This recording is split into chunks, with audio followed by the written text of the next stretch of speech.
हाँ जी, good evening सभी साथियों का। भव्या जी आपके यूट्यूब ऑनलाइन प्लेटफॉर्म पर आप सभी का हार्दिक स्वागत है। हम लास्ट लेक्चर में हमने राजस्थान हिस्ट्री और राजस्थान हिस्ट्री में से भी मेवाड़ का गोहिल वंश हमने प्रारंभ किया था।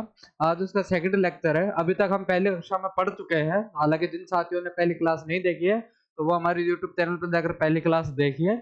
हम पहली क्लास में अब तक पढ़ चुके हैं कि हमने अभी तक किसके बारे में कि गोहिल वंश की स्थापना किसने की थी, गोहिल ने की थी। उसके बाद में गोहिल के बाद में जो उसका सबसे प्रतापी शासक गोहिल वंश का पहला अगर हमें कोई मिलता है तो वह बप्पा रावल है।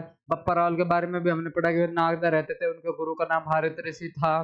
मुस्लिम सेना को हराते हुए गजनी की तरफ चले गए थे। मेवाड़ में सोने के सिक्के चलाए जिसका वजन कितना था, 115 ग्रैन का। उनकी कुछ उपाधियां भी हमने देखी थी जैसे कि राजगुरु, चकवे और हिंदू सूरज उनको उपाधि थी। उसके बाद में हमने अगले राजा कौन देखे, अल्लट, जिसके बारे में हमने पढ़ा कि उनकी जानकारी के स्रोत है जो कि दो अभिलेख हमें अल्लट की जानकारी देते। पहली तो सारणेश्वर प्रशस्ति और दूसरा शक्ति कुमार का आठपुर अभिलेख, जिनके बारे में हमने देखा कि सारणेश्वर प्रशस्ति हमें जानकारी देती है कि अल्लट ने अपनी दूसरी राजधानी किसको बनाया था, आहड़ को अपनी दूसरी राजधानी बनाया था, जो कि उसकी कैसी थी, एक प्रशासनिक राजधानी थी। वहां पे नौकरशाही की व्यवस्था एवं आहड़ में किसका निर्माण, वराह मंदिर का निर्माण करवाया था। और जो उसका शक्ति कुमार का आठपुर अभिलेख है उसके बारे में हमने पढ़ा कि उसमें उसकी माँ का नाम जो कि क्या है, महालक्ष्मी राष्ट्रकूट, और उसकी पत्नी जो कि एक हूण राजकुमारी थी, हरिया देवी, उन सभी के बारे में जानकारी देता है। ये सभी चीजें अभी तक हमने यहाँ पे पढ़ी है।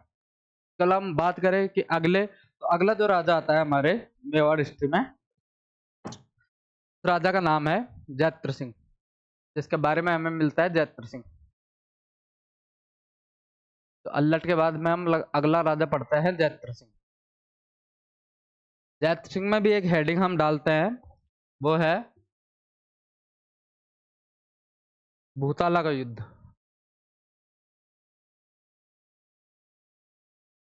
बैटल ऑफ भूताला,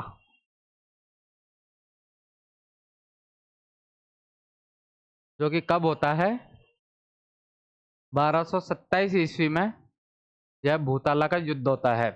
और किन किन के बीच में होता है, तो एक राजा तो कौन है, जैत्र सिंह। और उस समय जब जैत्र सिंह का शासनकाल मेवाड़ में था, उस समय दिल्ली पर किसका शासन था, दिल्ली पे इल्तुतमिश,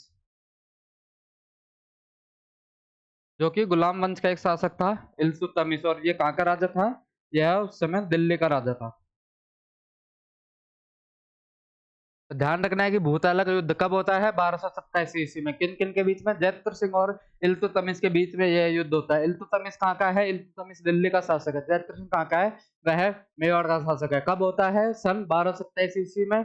यह भी हाल ही में जो बीएसटीसी बीएड के जो रीट मेंस एग्जाम हुए उसके अंदर ये क्वेश्चन पूछा गया था मिलान करने वाले में कि भूताला का युद्ध कब हुआ था। हालांकि उसके अलावा 3 युद्ध और थे, और तीनों के तीनों युद्ध किससे रिलेटेड थे, अपने मेवाड़ से रिलेटेड थे। हालांकि उन तीनों की जानकारी अपन आगे पढ़ेंगे, लेकिन हमें ये ध्यान रखना है कि जो भूताला का युद्ध हुआ है वह कहाँ पे हुआ है, वह कब हुआ है, 1227 ईस्वी में हमारे भूताला का युद्ध होता है। किस किस के बीच में, जैत सिंह और इल्तुतमिश के बीच में युद्ध होता है। इल्तुतमिश कहाँ का शासक है, इल्तुतमिश दिल्ली का शासक है। कौन से वंश से, गुलाम वंश से। कि जब कराइन का द्वितीय युद्ध 1192 में हुआ था, जिसमें मोहम्मद गौरी के हाथ पृथ्वीराज की हार होती है, उसके बाद में भारत में किसका शासन हो जाता है, मुस्लिमों का शासन भारत पे हो जाता है। उसी में से दिल्ली में आगे चलकर कौन शासन करता है, इल्तुतमिश, गुलाम वंश का जो कि शासक है। और वह कहाँ पे अटैक करता है, वह मेवाड़ पर अटैक करता है। उस समय मेवाड़ के राजा कौन है, मेवाड़ के राजा है उस समय जैत्र सिंह।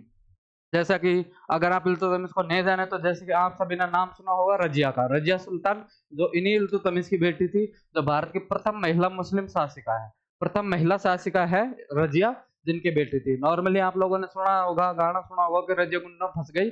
यहाँ पे इस युद्ध में रजिया के पापा यानी कि इल्तुतमिश जी फंस गए थे जैत्र सिंह से। तो इस युद्ध में किसकी जीत होती है, तो ध्यान रखना है कि इस युद्ध का विजेता जो होते हैं वह जैत्र सिंह होते हैं। और ये युद्ध किससे होता है, इल्तुतमिश से होता है, जो कि किस पर आक्रमण करते हैं, वह मेवाड़ पर आक्रमण करते हैं। और इस युद्ध की जानकारी हमें कौन सा जो पुस्तक देती है, तो हमें ये ध्यान रखना है जो भूताला युद्ध की जानकारी देती है, एक राइटर है हमारे जयानक सूरी, जिनके भी आगे सूरी सरनेम लगता है, वे सारे कौन से हैं, वे सारे जैन राइटर होते हैं। इनकी एक बुक है, उनकी इस बुक का नाम है हमीर मदमर्दन। उनकी एक बुक है हमीर मद मर्दन, यहाँ पे मर्दन का मतलब है तोड़ना, मद का मतलब है घमंड, और हमीर, हमीर यहाँ पे किसके लिए प्रयुक्त हुआ है? हमीर जो है वो यहाँ पे किसके लिए इस्तेमाल हुआ है? वह यहाँ पे इल्तुतमिश के लिए इस्तेमाल हुआ है। हमीर जो शब्द है वह यहाँ पे इल्तुतमिश, यानी कि इल्तुतमिश का घमंड तोड़ दिया। ये पुस्तक किसकी है? यह पुस्तक जयानक सूरी की है, जो हमें किसकी जानकारी देती है? हमें भूताला युद्ध की वह हमें जानकारी देती है। तो आपको ये भी ध्यान रखना है कि भूताला युद्ध की जानकारी हमें कहाँ से प्राप्त होती है? तो वह जयानक सूरी की पुस्तक है।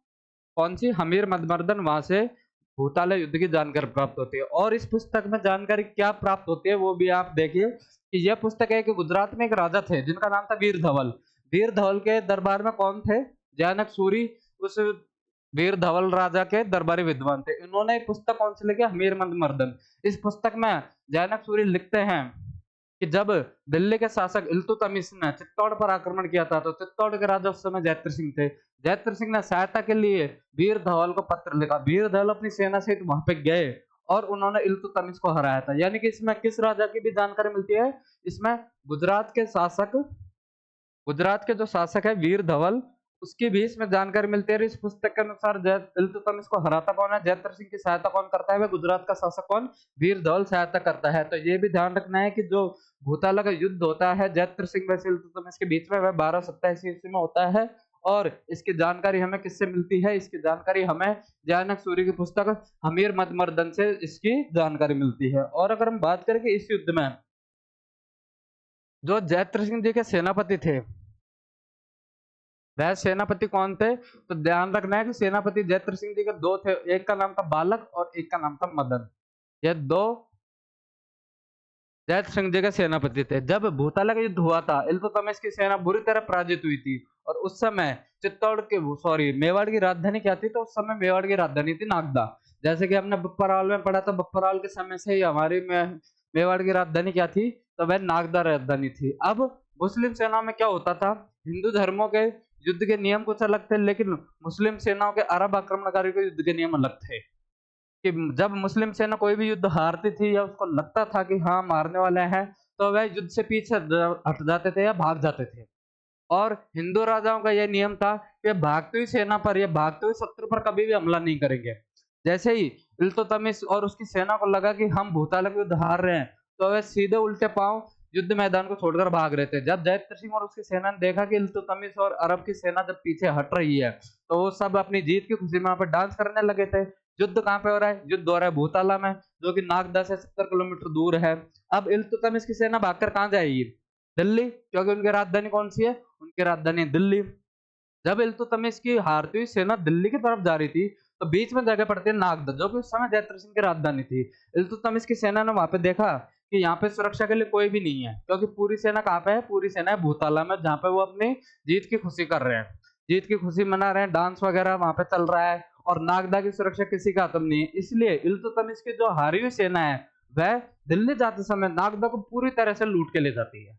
नागदा के हर घर में वो लूट-पाट करती है, भयंकर लूट-पाट मचाती है। क्यों? क्योंकि उस समय नागदा की सुरक्षा के लिए कोई नहीं था। जयद्रथ सिंह और बाकी लोगों को जब पता लगा, तो जयद्रथ सिंह के दिमाग में एक बात आई कि अगर मैं मेरी राजधानी को मैदानी इलाकों में रखूंगा, तो कोई भी शत्रु मेरी राजधानी को लूट के चला जाएगा। यानी कि राजधानी को सुरक्षा भी चाहिए कि जब राजा और उसकी सेना राजधानी में ना रहे, तो भी उसकी सुरक्षा के उचित प्रबंध होने चाहिए। इसलिए जयद्रथ सिंह ने क्या सोचा कि मैं राजधानी को कहाँ पे बसाऊं? तो मैं राजधानी को किसी पहाड़ी इलाके में बसाऊं। और उस समय मेवाड़ वालों के पास में एक सबसे सुरक्षित दुर्ग कौन सा था? वह चित्तौड़ का दुर्ग, जो कि पहाड़ी पर बसा हुआ है। इसलिए जब इल्तुतमिश की जब भूताला युद्ध में इल्तुतमिश की सेना हारकर नागदा को लूट लेती है, तो जयद्रथ सिंह क्या करता है?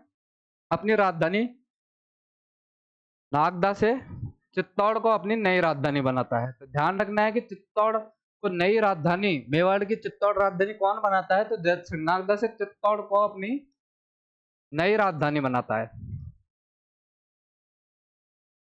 कौन बनाता है? जयद्रथ सिंह चित्तौड़ को अपनी नई राजधानी बनाता है, क्योंकि नागदा को किसने लूट लिया था? इल्तुतमिश की हारती हुई सेना ने नागदा को लूट लिया था। और चित्तौड़ को जब वह अपनी नई राजधानी बनाता है, उसके अलावा हम बात करें कि सन 1248 ईस्वी में, उस समय भी दिल्ली से एक अटैक मेवाड़ की तरफ होता है। दिल्ली पर अटैक किसका होता है? नासिरुद्दीन महमूद नाम करके दिल्ली का जो शासक है,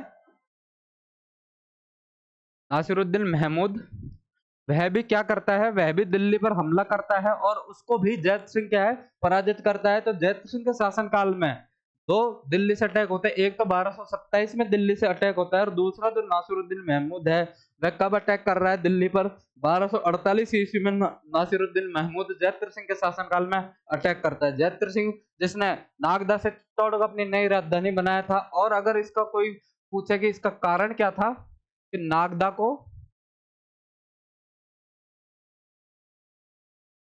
इल्तुतमिश की सेना द्वारा लूटा गया था।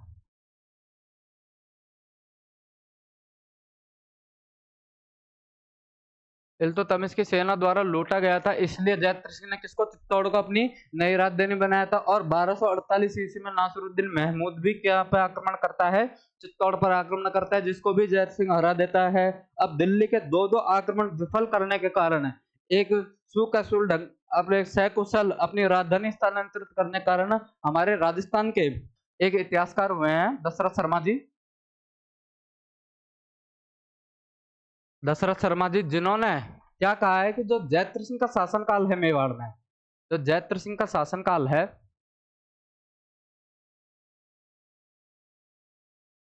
उसको किसकी संज्ञा दी है, जैत्र सिंह का जो शासनकाल है उसको मेवाड़ का स्वर्ण काल कहा है। तो ये भी ध्यान रखना है कि जैत्र सिंह के शासनकाल को मेवाड़ का स्वर्ण काल किस इतिहासकार ने कहा है। तो वह ध्यान रखना है कि आपको दशरथ शर्मा जी ने जैत्र सिंह का जो शासनकाल है उसको क्या कहा गया है, उसको मेवाड़ का स्वर्ण काल कहा गया है। और जैत्र सिंह के बारे में ये भी फैक्ट याद रखना है कि जैत्र सिंह के समय में दिल्ली से दो आक्रमण कब होते हैं, 1227 में और 1248 में दो आक्रमण होते हैं। इसके अलावा यह नागदा से अपनी राजधानी का भी ट्रांसफर करते हैं। नागदा से राजधानी को कहाँ पे लेकर आते हैं, ये चित्तौड़ अपनी राजधानी को लेकर आते हैं। किस कारण से यह चित्तौड़ अपनी राजधानी को लेकर आते हैं वो कारण बताया था। अब जैत सिंह के बाद में हम बात करें तो अगला राजा है वो मेवाड़ में आता है तेज सिंह। तेज सिंह जी, राणा तेज रावल तेज सिंह, इनके बारे में थोड़ी बात करें कि इनकी जो एक रानी थी जिसका नाम था जैतल देवी। तेज सिंह की एक रानी थी जिनका नाम क्या था, जैतल देवी। इसी में हेडिंग डाली तेज सिंह में, एक जो उनकी रानी थी वो थी जैतल देवी। जैतल देवी ने चित्तौड़ में एक मंदिर बनाया था जिसको हम बोलते हैं श्याम पार्श्वनाथ मंदिर।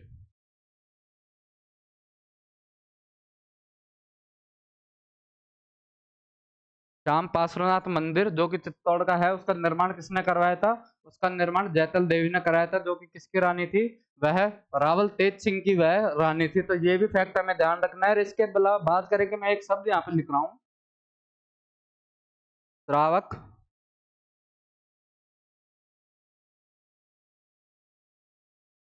प्रतिक्रमण सूत्र चूर्णी।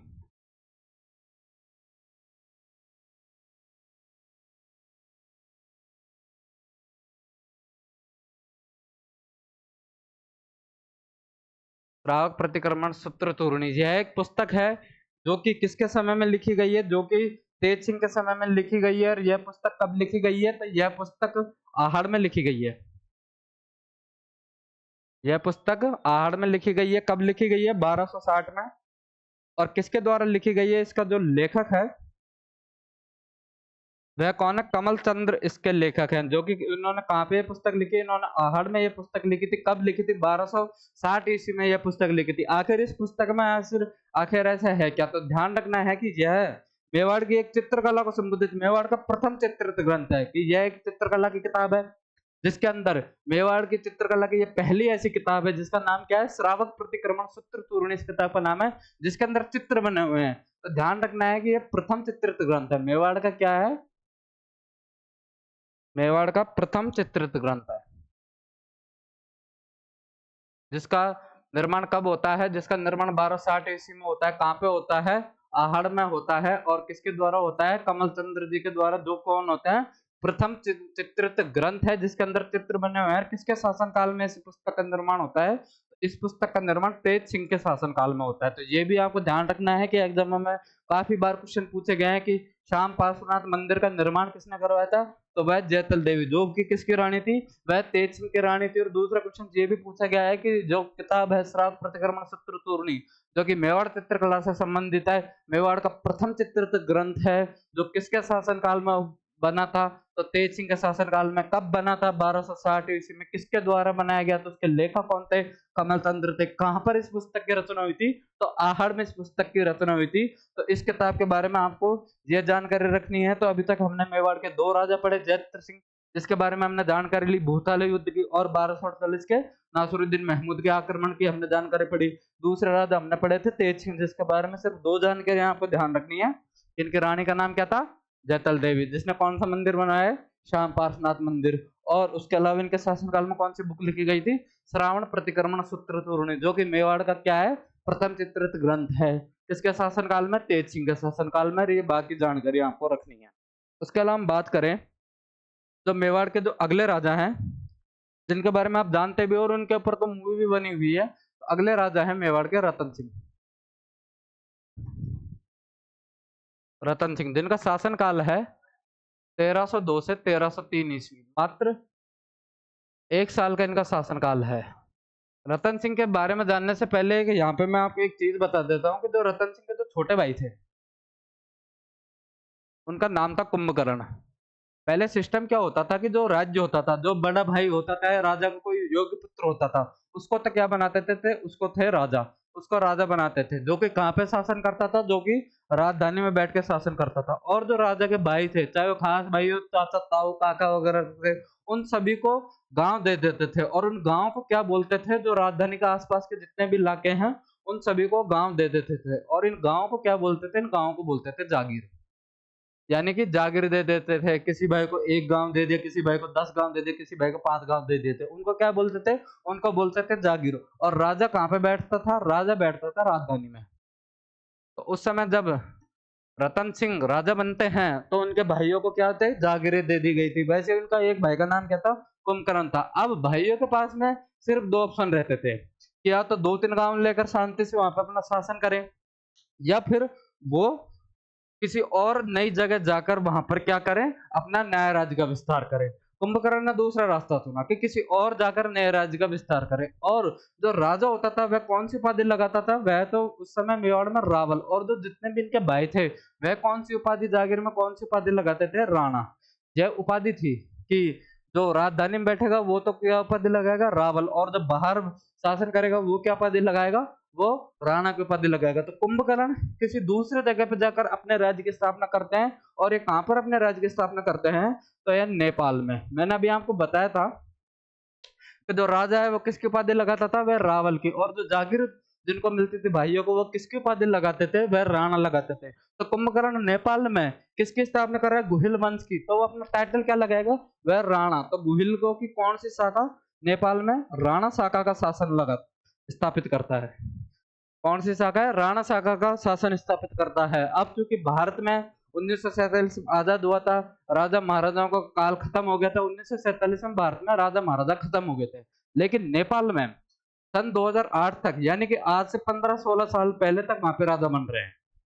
आज से 15-16 साल पहले तक वहां पे राजा बन रहे हैं। और 2008 के जो राजा थे, जो नेपाल के अंतिम राजा थे ज्ञानेंद्र जी, वो उनका टाइटल आप देखोगे तो उनका टाइटल भी था राणा ज्ञानेंद्र। यानी कि स्थापना कब हो रही है नेपाल में राणा शाखा की, राणा शाखा की, तो 1300 जो है 1303 के आसपास में। अंतिम शासक कब तक बन रहे हैं वहां पे, 2008 तक।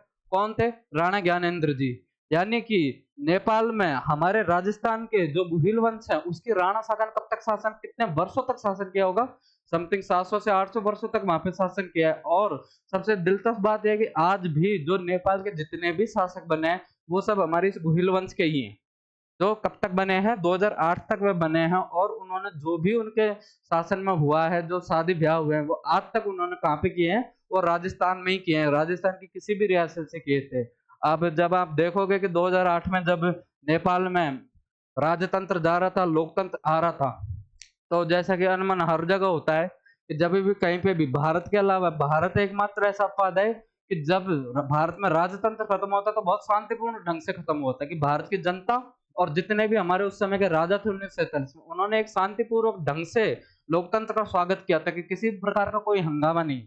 लेकिन दुनिया के भारत के अलावा दुनिया के बाकी देशों में देखो तो वहां पर जब कभी भी राजतंत्र खत्म हुआ है तो राजा को जनता ने क्या किया है, उसको सूली पर टांगा है सबके सामने, पूरी पब्लिक के सामने। तो उसी समय आशंका जताई जा रही थी कि जनता द्वारा किसको, राजा राणा ज्ञानेंद्र जो कि उस समय नेपाल का राजा थे, उनकी हत्या कर दी जाएगी। इसलिए भारत के अखबारों की तो हेडलाइंस भी थी उस समय कि हमारे एक सीकर है अपना जिला, वहां की हेडलाइंस थी कि अगर नेपाल के राणा ज्ञानेंद्र जी को लगता है कि वहां नेपाल में उनकी जान को खतरा है तब वह हमारे सीकर में आकर शरण ले सकते हैं। ये हेडलाइंस क्यों थी कि आप देखो कि भाई नेपाल का राणा है, अगर उसको शरण लेनी होगी तो लंदन पेरिस जैसी जगह है, या फिर उसको भारत में भी शरण लेनी होगी तो दिल्ली बम्बई राजस्थान तक में भी शरण ले तो राजस्थान के शहर जयपुर या फिर उदयपुर शरण ले, और ठेठ सीकर में क्यों शरण लेगा। उसका रीजन ये था कि जो राणा ज्ञानेंद्र है उनके बेटे राजकुमार पारस, जिनकी बेटी राजकुमार पारस, जिनकी शादी कहाँ पे होती है, सीकर की राजकुमारी हिमानी के साथ में उनकी शादी होती है। यानी कि नेपा, नेपाल के जो राणा शाखा थी वह 1303 में स्थापित की थी किसने, कुंभकर्ण ने। वो 2008 तक अपना संबंध राजस्थान से जोड़े हुए हैं। वह आज भी शादी विवाह कहाँ पे कर रहे हैं, वह राजस्थान में कर रहे हैं, राजस्थान के राज परिवार में शादी विवाह करते हैं। और तो और अभी कोविड के समय जब कुंभ मेले का आयोजन किया जा रहा था तो अखबार की हेडलाइंस थी कि जब सरकार ने बोला था, पूरे भारत की जनता से अपील की थी कि कोविड महामारी की गाइडलाइंस का पालन कीजिए, कुंभ के मेले में अभी मत आइए, तो आप वहां पे देखोगे कि जो नेपाल के राणा है ज्ञानेंद्र जी, वह कुंभ में अपने सपरिवार सहित स्नान करने आए थे। यानी कि वह अभी तक अपनी भारतीय संस्कृति, अपने आप को भारत से जोड़े हुए हैं। और जब भारत आजाद हुआ था 1947 में, उस समय नेपाल के जो शासक थे, नेपाल के जो राजा थे, उनका नाम था राणा त्रिभुवन सिंह जी। वो भी राणा टाइटल लगा रहे हैं, नाम क्या था, त्रिभुवन सिंह जी। जब भारत आजाद हुआ था तो राणा त्रिभुवन सिंह जी ने पंडित जवाहरलाल नेहरू जो उस समय के भारत के प्रधानमंत्री थे उनसे कहा था कि आप नेपाल को भारत में मिला लीजिए। पंडित नेहरू जी ने पूछा कि क्यों मिला लीजिए, उन्होंने कहा कि क्योंकि हम वैसे भी अलग पड़े हैं, वैसे भी हमारे पास में क्या है कि मतलब कि हम भारत से बिल्कुल सीमावर्ती इलाके में हैं, और हम एक लैंडलॉक कंट्री है। लैंडलॉक कंट्री का मतलब क्या होता है कि जिसके चारों तरफ भूमि हो। हमारे पास व्यापार के लिए समुद्री रास्ता नहीं है, और आजकल जो पूरा व्यापार होता है किसी भी देश का, वो किसके, पूरा समुद्री रास्ते से होता है। और नेपाल क्या है, एक लैंडलॉक कंट्री है। आप जब कभी भारत के मैप देखोगे, उत्तराखंड, हिमाचल प्रदेश, उसके पास में नेपाल है। तो त्रिभुवन सिंह जी ने नेहरू जी से कहा था कि आपके भारत में जैसे यूपी एक अलग स्टेट है, बिहार एक अलग स्टेट है, वैसे नेपाल हमारा एक अलग स्टेट रहेगा, इसलिए हमें तो क्या है, विलय कर लीजिए। नेहरू जी ने कहा था त्रिभुवन जी से कि हम 200 साल की गुलामी के बाद आजाद हुए हैं, और हमने गुलामी का पुरजोर विरोध किया, उसके बाद में हमें आजादी मिली है। अगर हम नेपाल को शामिल कर लेते हैं भारत में, तो दुनिया क्या कहेगी कि जो भारत अभी तक गुलामी का विरोधी रहा है, उसने खुद नेपाल पर कब्जा किया है। त्रिभुवन सिंह जी ने कहा कि हम कब्जा करवा नहीं रहे हैं, हम खुद बोल रहे हैं कि आप हम पे कब्जा कीजिए, हमें मिलाइए।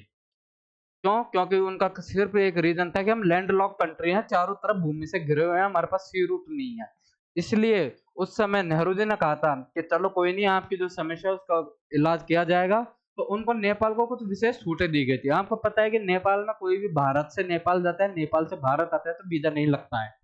कारण सिर्फ उसका कारण यही है कि नेहरू जी ने उस समय उनको विशेष छूट दी थी। और व्यापार के लिए नेपाल के पास कोई बंदरगाह नहीं है, इसलिए भारत ने अपना कोलकाता बंदरगाह, तो कलकत्ता पोर्ट है, वो नेपाल को व्यापार के लिए दिया है। और अभी हाल फिलहाल में दूसरा पोर्ट भी दिया है, कौन सा, विशाखापट्टनम का जो पोर्ट है, वो भी नेपाल को व्यापार में, ताकि वो सी रूट से अपना व्यापार कर सके।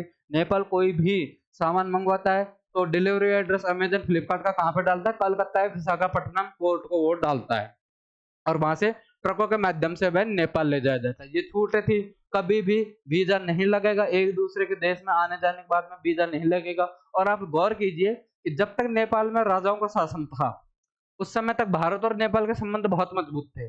नेपाल के लोग भारत में नौकरी करते हैं, भारत के लोग नेपाल में नौकरी करते हैं। यहाँ तक कि भारतीय सेना में नेपाल के लोगों को एंट्री है। जो भारतीय सेना की जो गोरखा रेजिमेंट है, उसमें आप देखोगे तो पूरे नेपाली भरे हैं। ऐसा पहली बार हुआ है कि हमारा देश भारत, जिसकी सुरक्षा की जिम्मेदारी किस पर, भारतीय सेना पर, वहां पर हम किसी अन्य देशों को भर्ती, अन्य देशों के लोगों को भर्ती कर रहे हैं। ऐसा तो हम किसी अन्य देश के लोगों को भर्ती नहीं कर सकते, क्या पता वो दुश्मन के हाथों बिक जाए तो, लेकिन हम नेपाल को भर्ती कर रहे हैं। जब तक राजाओं का शासन नेपाल में रहा है तब तक हमारे संबंध नेपाल से मजबूत रहे हैं। लेकिन उसके बाद में जैसे ही नेपाल में लोकतंत्र आता है, उसके बाद में जब नेताओं का शासन आता है तो चीन उनको हड्डी फेंकता है। उसके बाद में थोड़े संबंध बिगड़े हैं। तो ये ध्यान रखना है कि जो नेपाल में है, वहां पर भी हमारी गुहिल वंश के शासन रहा है, और वह किसने स्थापित किया था, तो कुंभकर्ण, जो कि रतन सिंह का छोटा भाई था, जिसने नेपाल में कौन सी शाखा, राणा साका का शासन स्थापित किया था। तो ये भी ध्यान रखना है कि रतन सिंह का छोटा भाई था। और उसके अलावा एक चीज और जो आपको बताना है, कल एक और हेडिंग डाली, पद्मिनी, जिसके बारे में आप भली भांति जानते हो और इसके ऊपर तो मूवी बनी है। इसके बारे में कहा जाता है कि यह सिंगल द्वीप की राजकुमारी थी। कहाँ की राजकुमारी थी? सिंगल द्वीप। सिंगल द्वीप का मतलब आज की श्रीलंका। इतिहासकारों ने सिंगल द्वीप को क्या माना है? इतिहासकारों ने सिंगल द्वीप को श्रीलंका माना है कि यह कहाँ की राजकुमारी थी? सिंगल द्वीप की यह राजकुमारी थी।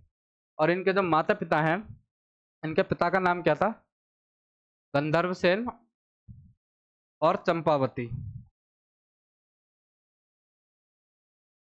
इतिहासकारों के अनुसार कहानियां ये कहती हैं कि एक बार रतन सिंह जी दरबार में बैठे हुए थे, तो उनके पास एक तोता आता है। तोता जो भी, उस तोते का नाम इतिहास में बताते हैं हीरामन तोता, जो कि बोलने वाला है। उसने आकर रतन सिंह जी से कहा था कि हम यहाँ दरबार में क्या करो, यहाँ से 7 समुंदर पार एक बहुत ही अत्यंत सुंदर राजकुमारी रहती है। वह इतनी सुंदर है, इतनी सुंदर है कि अगर वह पानी भी पीती है तो उसके कंठ से, यहाँ से कंठ से वह पानी दिखता है। वह इतनी सुंदर है। रतन सिंह जी ये बात सुनकर उस तोते के पीछे पीछे कहाँ तक जाते हैं? वह सिंगल द्वीप तक जाते हैं उस राजकुमारी को ढूंढने। अब चूंकि वह तो राजकुमारी थी, महलों से बाहर निकले नहीं, इसलिए रतन सिंह जी उसको खोजने के लिए सिंगल द्वीप ही जाकर रहने लग जाते हैं। और वहां पर जब उनके पैसे टके खत्म हो जाते हैं तो वहां पर जोगी बन जाते हैं। किसके लिए? पद्मिनी के लिए।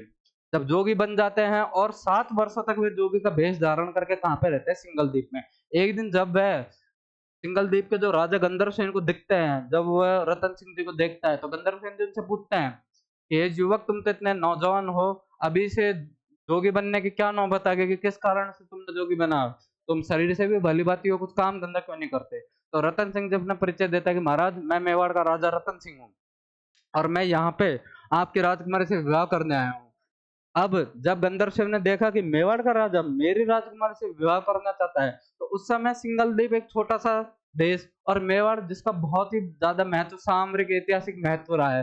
तो गंधर्व सेन ने बोला कि अगर आपको मेरी पुत्र से विवाह करना है तो बिल्कुल कीजिए। तो गंधर्व सेन उस समय रतन सिंह से किसका विवाह करवा देते हैं? पद्मिनी का विवाह करवा देते हैं। ये इतिहास की कहानियां हैं। लेकिन इस कहानियों को ये सच्ची साबित क्यों नहीं होती? क्योंकि इसमें कहा गया है कि 7 साल तक रतन सिंह कहाँ पे रहते हैं? सिंगल द्वीप में जोगी के भेष में रहते हैं। जबकि हम देखते हैं कि जो रतन सिंह का शासनकाल तो मात्र 1 वर्ष का है।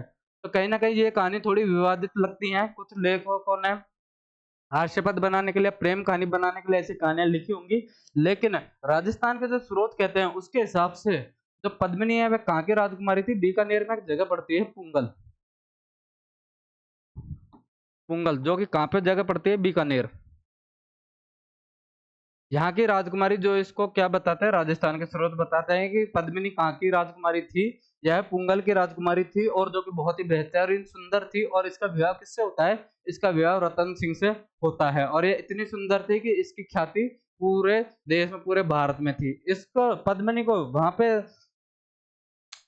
रतन सिंह के दरबार में एक शख्स रहता है, उसका नाम है राघव चेतन। एक दिन में पद्मिनी को देख लेता है। कौन? उस रतन सिंह के दरबार में कौन रहता है? राघव चेतन। एक दिन में पद्मिनी को देख लेता है और पद्मिनी को देखते हुए बेहोश हो जाता है। जब यह बात रतन सिंह को पता लगती है तो रतन सिंह क्रोधित होता है। स्वाभाविक सी बात है कि कोई भी अपनी बीवी को देखेगा और अगर बीवी ज्यादा सुंदर हो तो पति के मन में तो ईर्ष्या आएगी। वो सेम कंडीशन रतन सिंह जी की थी। जब राघव चेतन पद्मिनी को देख लेता है तो वह बेहोश होकर गिर पड़ता है। इस कारण रतन सिंह जी क्या करते हैं? राघव चेतन को देश निकाला देते हैं। अब देश निकाला देता है कोई भी किसी भी शख्स को, तो राघव चेतन कहाँ जाएंगे? तो दुश्मन का दुश्मन क्या होता है? दोस्त, उस समय जब दिल्ली था, दिल्ली पर उस समय शासन कर रहे था अलाउद्दीन खिलजी। दिल्ली पर उस समय कौन शासन कर रहा था? अलाउद्दीन खिलजी। राघव चेतन अलाउद्दीन खिलजी के पास जाता है।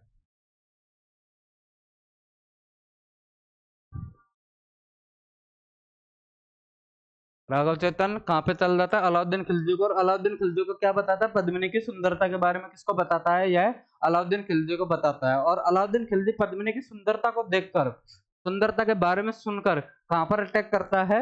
वह चित्तौड़ पर अटैक करता है। चित्तौड़ पर कब अटैक करता है अलाउद्दीन खिलजी? राघव चेतन के कहने पर 1303। और एग्जैक्ट अगर आपको ध्यान रखना है तो ध्यान रखना है जनवरी, जनवरी 1303 में वह कहां पर आक्रमण करता है? अलाउद्दीन खिलजी चित्तौड़ पर आक्रमण करता है।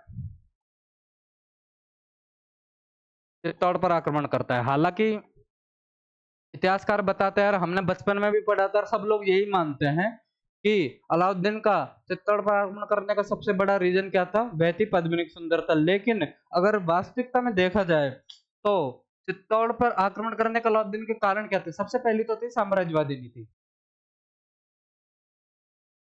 अगर हम बात करें उसके कारण क्या थे, तो सबसे पहली थी कौन सी? साम्राज्यवादी नीति। क्योंकि अलाउद्दीन खुद को क्या बोलता था? अलाउद्दीन खुद को दूसरा सिकंदर बोलता था। अलाउद्दीन की ये नीति थी, अलाउद्दीन ये चाहता था, दिली इच्छा थी अलाउद्दीन की कि मैं पूरी दुनिया पर राज करूं, ठीक वैसे जैसे कभी सिकंदर ने किया था। इसलिए उसने अपने आप को क्या कहना शुरू करवा दिया था? दूसरा सिकंदर। उसने अलाउद्दीन अपने आप को क्या कहलाता था? दूसरा सिकंदर। उसने तो दूसरे सिकंदर की क्या कर ली थी? उपाधि भी धारण कर ली थी। तो यह इसलिए उसकी एक साम्राज्यवादी नीति थी। और दूसरा क्या था कि जब अलाउद्दीन का शासन काल चल रहा था, जब अलाउद्दीन दिल्ली का शासक था, उस समय दिल्ली पर किसके अटैक हो रहे थे? मंगोलों के, जो कि मंगोलिया के नागरिक है। मंगोलिया के नागरिकों को क्या बोला जाता था? मंगोल। उस समय दिल्ली पर कौन आक्रमण कर रहा था? मंगोल। और मंगोल इतने दुर्दांत आक्रमणकारी थे कि किसी भी राज्य में, किसी भी देश में जाते तो पूरी तरह से उसको नष्ट करके आते, कि इन पे कोई दया धर्म की भावना नहीं थी। इस तरह के मंगोल आक्रमणकारी इतने दुर्दांत आक्रमणकारी हुए हैं। इसलिए अलाउद्दीन को ये डर था कि कल को अगर मंगोल दिल्ली पर अधिकार कर लेते हैं तो मैं अपनी रक्षा कहाँ पे करूंगा? मैं अपनी रक्षा किस किले में करूंगा? इसलिए वह किसी ऐसे किले की तलाश में था कि कल को अगर दिल्ली पे मंगोलों का अधिकार भी हो जाए तो वह उस किले में जाकर आराम से रह सके, अपनी सुरक्षा कर सके और अपना शासन संभाल सके। ऐसा किला ठीक दिल्ली की नाक के नीचे कौन सा किला था? मेवाड़ का। और मेवाड़ का में भी कौन सा? चित्तौड़ का किला। इसलिए उसका क्या था? एक चित्तौड़ के किले का रणनीतिक महत्व भी था। चित्तौड़ के किले का एक रणनीतिक महत्व भी था। और तीसरा कारण की अगर हम बात करें कि तीसरा चित्तौड़ पर आक्रमण करने क्या कारण था, तो जो चित्तौड़ है वो ठीक दिल्ली के नीचे है। चित्तौड़ के इस साइड में क्या पड़ता था? गुजरात। और इस साइड में क्या पड़ता था? मालवा। दोनों के पास में क्या था? व्यापारिक नगर थे। उस समय के क्या थे ये? व्यापारिक नगर थे। गुजरात के पास में यहाँ पे बंदरगाह पड़ रहा है, इसलिए यहाँ पे ट्रेड रूट आराम से हो रहा है। और ऊपर से मालवा, मालवा है जो भी कुछ पैसे टके वाला शहर था। अब दिल्ली के शासक को अगर यहाँ पे मालवा गुजरात जाना हो या फिर मालवा जाना हो, उसको क्रॉस क्या करना पड़ रहा है? उसको चित्तौड़गढ़ क्रॉस करना पड़ रहा है। अब अगर दिल्ली का शासक गुजरात जा रहा है, गुजरात में जाकर बैठ रहा है, तो गुजरात के राजा से टैक्स लिया आएगा। और टैक्स लेकर वापस कहाँ पे चला जाएगा? वापस भाई दिल्ली की तरफ चला जाएगा। उसके बाद में गुजरात का राजा मना कर देता था, नहीं मैं टैक्स नहीं दूं। अब दिल्ली का राजा वापस गुजरात थोड़ी आएगा, क्योंकि उसकी सेना का खर्चा, आने जाने का खर्चा, इतना तो उनको टैक्स नहीं मिलता था। इसलिए क्या था कि गुजरात और मालवा के शासक दिल्ली को टैक्स नहीं देते थे। और दूसरा यहाँ पे जाते थे तो क्या क्रॉस करना पड़ता था? उनको चित्तौड़गढ़ क्रॉस करना पड़ता था। इसलिए अलाउद्दीन खिलजी ने सोचा कि अगर मैं चित्तौड़ पर ही कंट्रोल कर लूं तो एक तरह से गुजरात पर भी कंट्रोल हो जाएगा और मालवा पे भी कंट्रोल हो जाएगा। और दूसरा कि कोई दिल्ली का शासक अगर चित्तौड़गढ़ से गुजरात या मालवा की तरफ जा रहा है तो चित्तौड़ को क्या देता था? टैक्स देता था। वैसे ही 1299 की बात है, 1299 में मेवाड़ पे किसका शासन था? समर सिंह। रावल समर सिंह जी का शासन काल था। अलाउद्दीन खिलजी कहां पर अटैक करता है 1299 में? गुजरात में। गुजरात में अटैक करता है तो समर सिंह जी क्या लेता है? वहां से टैक्स लेता है। जैसे आज भी हम एक शहर से दूसरे शहर जाते हैं तो टोल टैक्स देते हैं, ठीक वैसा ही ये टैक्स था कि अगर आपको गुजरात जाना है चित्तौड़गढ़ क्रॉस करना पड़ेगा। चित्तौड़गढ़ क्रॉस करने के लिए क्या दो? चुंगी कर दो या फिर टैक्स दो। और वह टैक्स किसने वसूल किया था? वह समर सिंह जी ने किया था। तो यह एक तरह से क्या था? सुल्तान की प्रतिष्ठा का भी सवाल था। इसलिए भी अलाउद्दीन खिलजी खार खाकर बैठा था कि मुझे समर सिंह ने मुझसे टैक्स लिया था तो मैं इसका बदला एक दिन जरूर लूंगा। और दूसरा, चित्तौड़गढ़ का एक व्यापारिक एक ट्रेड रूट पे था, इसलिए चित्तौड़गढ़ का क्या था? व्यापारिक महत्व भी था। व्यापारिक महत्व भी था। और चूंकि समर सिंह जी ने क्या लिया था? समर सिंह जी ने टैक्स लिया था अलाउद्दीन खिलजी से, इसलिए यह क्या था? सुल्तान ने अपनी इसको प्रतिष्ठा का सवाल बनाया था। प्रतिष्ठा का सवाल भी बनाया था। और एक कारण जो हम नॉर्मल मानते हैं वह था रानी पद्मिनी, कि पद्मिनी की सुंदरता के कारण भी आक्रमण किया था। तो यह हम मोटे-मोटे कारण मान सकते हैं कि अलाउद्दीन खिलजी ने चित्तौड़ पर आक्रमण किया था, उसके कारण क्या थे? तो नॉर्मली ये 5 कारण हम ये मान सकते हैं कि क्या? पहली तो अलाउद्दीन खिलजी की साम्राज्यवादी नीति, दूसरा चित्तौड़ का रणनीतिक महत्व तीसरा, व्यापारिक महत्व चौथा, प्रतिष्ठा का सवाल और एक कारण हम मान सकते हैं पद्मिनी की सुंदरता। इसलिए चित्तौड़ पर आक्रमण कब करता है वह 1303 में। 1303 में कब? जनवरी में वह चित्तौड़ पर आक्रमण करता है, जनवरी में आक्रमण करता है। हालांकि आपने मूवी देखी होगी पद्मावत संजय लीला भंसाली की, उसमें ये जानकारी देते हैं, उसमें भी ये कारण बताते हैं कि अलाउद्दीन खिलजी किसके लिए, पद्मिनी के लिए वह आक्रमण करता है। लेकिन अगर वास्तविकता देखी जाए तो अलाउद्दीन खिलजी ने उस समय संपूर्ण भारत पर टेके थे, पद्मिनी तो सिर्फ चित्तौड़ की रानी थी। लेकिन आप देखोगे अलाउद्दीन के शासनकाल को जब इंडियन हिस्ट्री में पढ़ते हो तो अलाउद्दीन खिलजी ने संपूर्ण भारत पर टेक गए थे, और तो और राजस्थान में चित्तौड़ के अलावा उसने रणथंभौर, जालौर में भी अटैक किए थे, और रणथंभौर में अनुमान हर जगह उसने हमले किए हैं। सिवाना दुर्ग पे उसने अटैक किया, रणथंभौर जैसलमेर में उसने अटैक किया है। तो हालांकि इतिहासकार मानते हैं इस चीज को कि पद्मिनी की ये जो कहानी है उसको मिथ्या मानते हैं। हालांकि अगर कारण देखें तो उसकी साम्राज्यवादी नीति, चित्तौड़ का रणनीतिक व्यापारिक महत्व और उसके प्रतिष्ठा के साल एक्चुअल कारण तो ये थे। लेकिन कुछ इतिहासकार हैं वो पद्मिनी की सुंदरता को भी कारण मानते हैं। तो कब?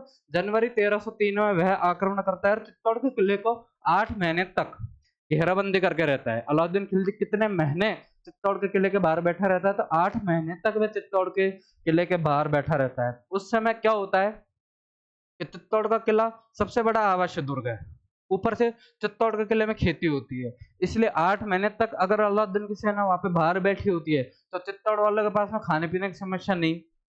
चित्तौड़ के किले में 84 तालाब है, इसलिए पानी की भी समस्या नहीं। चित्तौड़ के किले में खेती होती है, इसलिए खाने की समस्या नहीं। लेकिन खेती भी कब तक हो? तो चित्तौड़ जनवरी में जब घेरा डाल के अलाउद्दीन खिलजी बैठता है तो 8 महीने तक उसका घेरा रहता है, और 8 महीने में चित्तौड़ के पास में राशन सामग्री खत्म हो जाती है। और अलाउद्दीन खिलजी की सेना कहाँ पे बैठी हुई है?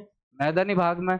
चित्तौड़ का किला है पर्वत पे, मैदानी भाग में अलाउद्दीन की सेना को तो भरपूर मात्रा में राशन सामग्री उपलब्ध थी, लेकिन चित्तौड़ वासियों के पास में क्या था? राशन खत्म हो जाता था। और उस समय का ये ट्रेंड था, मध्यकाल का ये सीन था, आक्रमण जब भी होते थे तो जो आसपास के जो मैदानी इलाकों में जो जनता होती थी उसको भी आक्रमण के समय में, शत्रु के आक्रमण के समय में किले में शरण दी जाती थी। तो वैसे ही चित्तौड़ के किले में,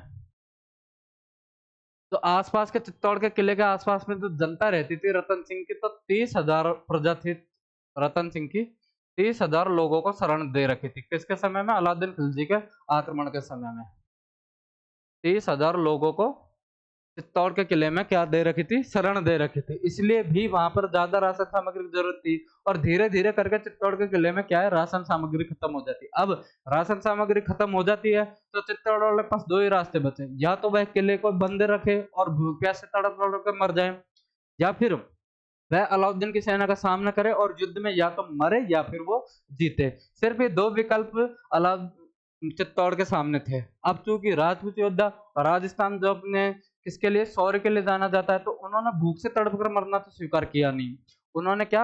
आमने सामने की लड़ाई करना स्वीकार किया था। इसलिए उन्होंने अगस्त 1303 में क्या किया था? अलाउद्दीन की खिलजी की सेना से सामने किया था। लेकिन मध्यकाल में दूसरा सीन है, हम अभी देखते हैं, जैसे कि न्यूज में देखा है कि अभी इजराइल फिलिस्तीन में युद्ध की स्थिति हुई है। वहां पर दुश्मन देश हैं जो भी, चाहे वह इजराइल को या फिलिस्तीन को, वह टारगेट किसको कर रहे हैं? महिलाओं को टारगेट कर रहे हैं। वैसे ठीक सीन इनका था मुस्लिम सेनाओं का, कि यह किसी भी राजा को हराते थे तो क्या करते थे कि जो हारने वाला राजा है उसके परिवार के स्त्रियों को ले जाते थे और उनके साथ में इतने हैवानियत करते थे कि वह स्त्री क्या थी कि वह मरना पसंद करती थी, एक तरह से उनको सेक्स स्लेव बना के वह रखते थे। तो ये सबसे बड़ी प्रॉब्लम थी। इसलिए मध्यकाल में जो राजपूत राजाओं के समय में एक कॉन्सेप्ट आता है, उसका नाम है साका। साका में दो चीजें होती है, एक तो होता है जौहर और एक होता है केसरिया। साका में क्या दो चीजें होती है, इन दोनों को कंबाइंड रूप से क्या बोला जाता है? साका बोला जाता है। जौहर जो किसके द्वारा किया जाता है? महिलाओं द्वारा। और केसरिया किसके द्वारा किया जाता है? पुरुष द्वारा।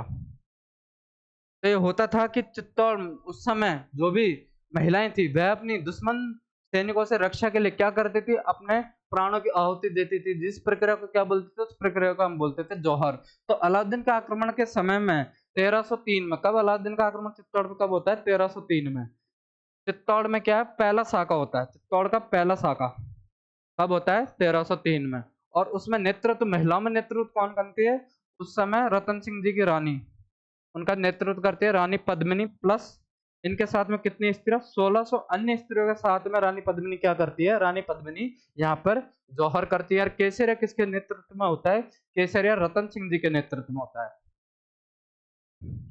और रतन सिंह जी के जो जो दो सेनापति थे उनका नाम आपने पढ़ा है, गौरा और बादल।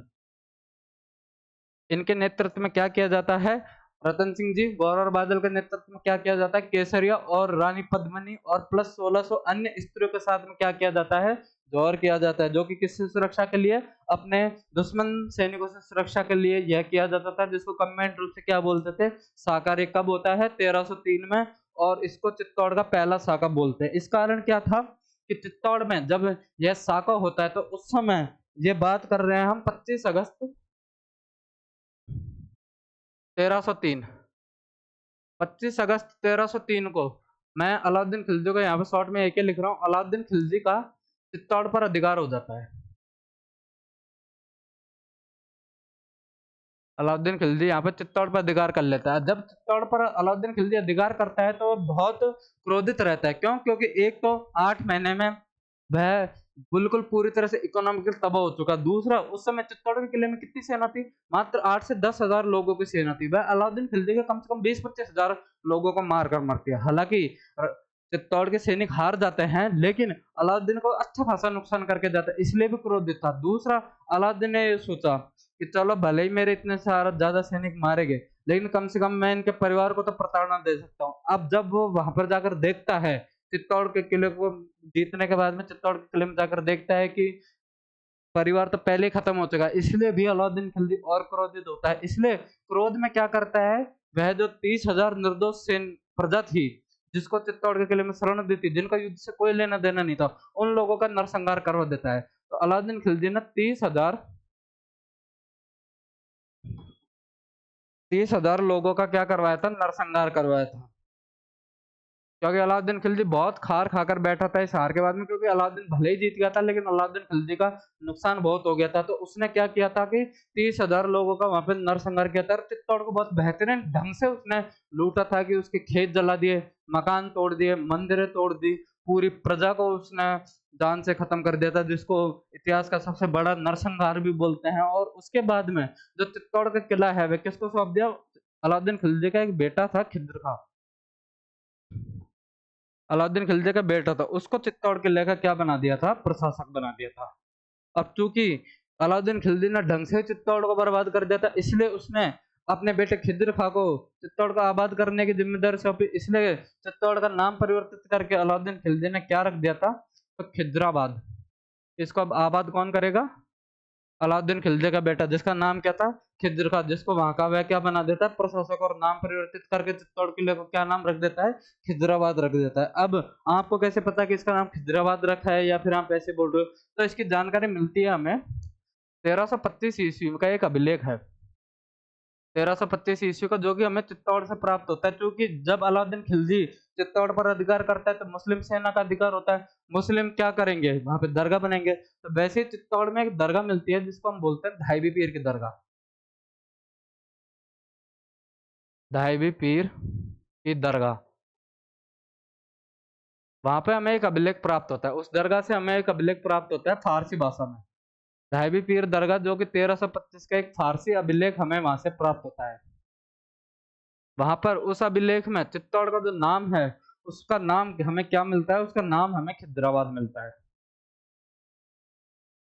तो ये एविडेंस कि अलाउद्दीन खिलजी ने जो चित्तौड़ का नाम क्या किया था, खिद्राबाद किया था, इसका एविडेंस हमें कहाँ मिलता है, तो 1325 ईस्वी के धाईबी पीर दरगाह के फारसी अभिलेख में हमें वह एविडेंस मिलता है। और इस अभिलेख में लिखा हुआ है कि इस समय खिद्राबाद, जो कि पूर्व में किस नाम से जाना जाता था, चित्तौड़ में किसका शासन है, खिद्र खां का, जो कि किसका बेटा है, वह अलाउद्दीन खिलजी का बेटा है। जब खिद्र खां को यहाँ का प्रशासक बनाया गया था, तो चित्तौड़ के पास में एक नदी बहती है, गंभीरी।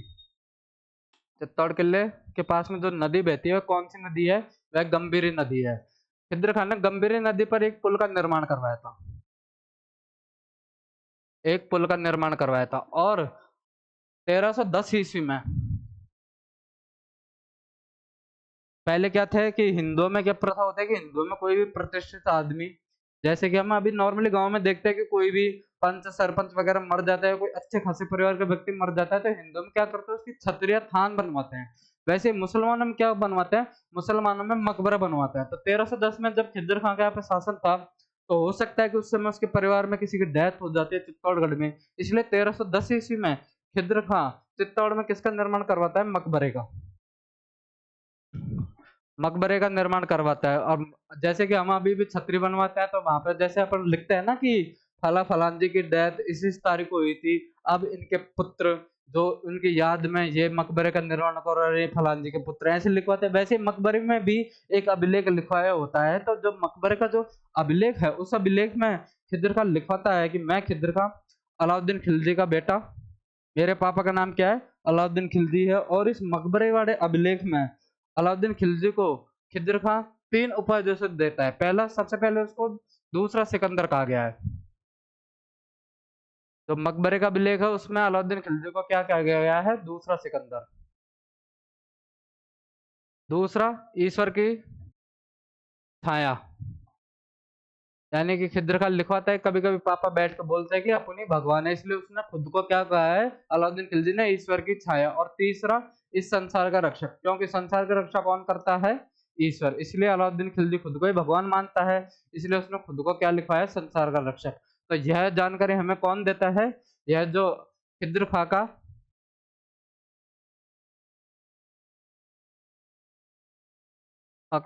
मकबरा है, मकबरे का अभिलेख हमें इस बात की जानकारी देता है।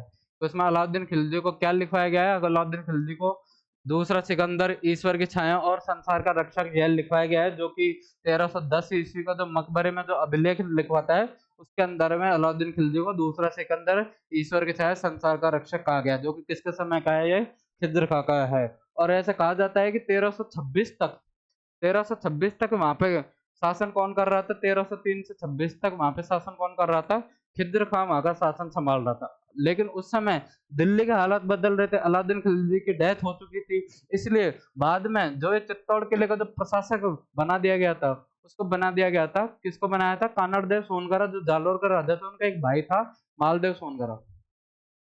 खिज़्र खां के बाद में चित्तौड़ का प्रशासक कौन बनता है, उनको मालदेव सोनगरा को चित्तौड़ का प्रशासक बनाया जाता है। और चूंकि मालदेव सोनगरा की बड़ी बड़ी मूछें थी, इसलिए सब लोग इसको किस नाम से जानते थे, तो इसका एक उपनाम भी था,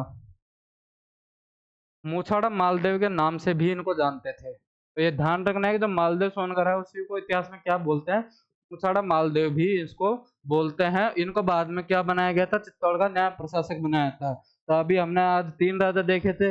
रतन सिंह जी के बारे में हमने पढ़ा था, रतन सिंह जी का शासन काल के बारे में हमने पढ़ा था।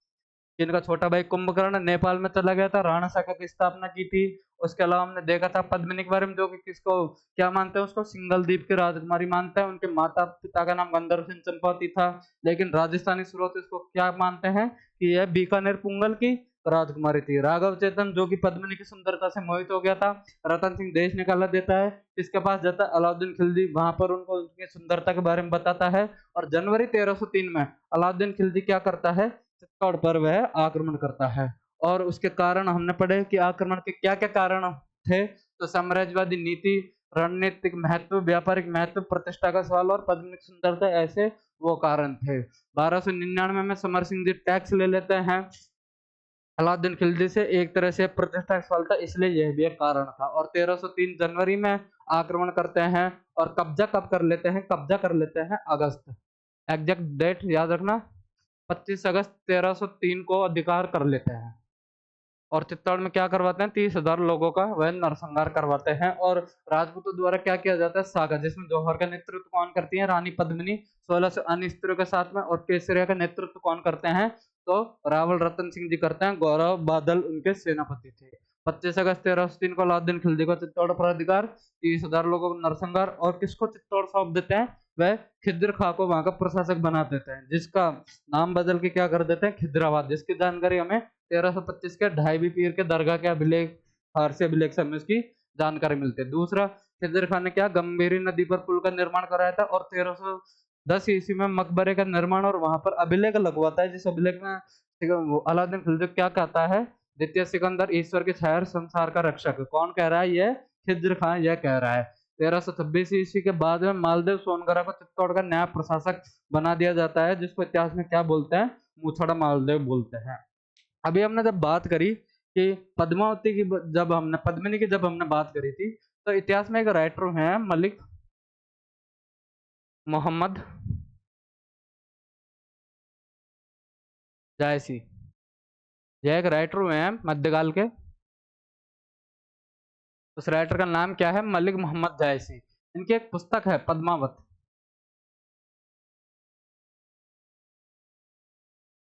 मलिक मोहम्मद जायसी की पुस्तक का क्या नाम है, पद्मावत है, जो हमें किसकी जानकारी देता है, जो हमें रानी पद्मिनी की जानकारी देता है।